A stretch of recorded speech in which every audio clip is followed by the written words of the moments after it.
Approaching na tayo sa Liblib Park. Bakit na to rito?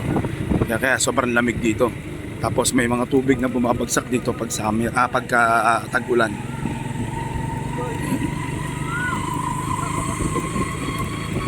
Mapapansin niyo wala nakatao-tao sa lugar kasi liblib na to eh.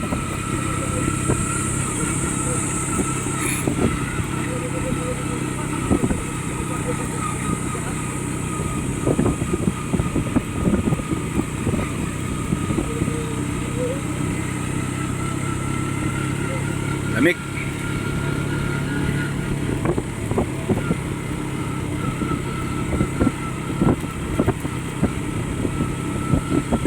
Yan, meron ditong sapa. Ayun.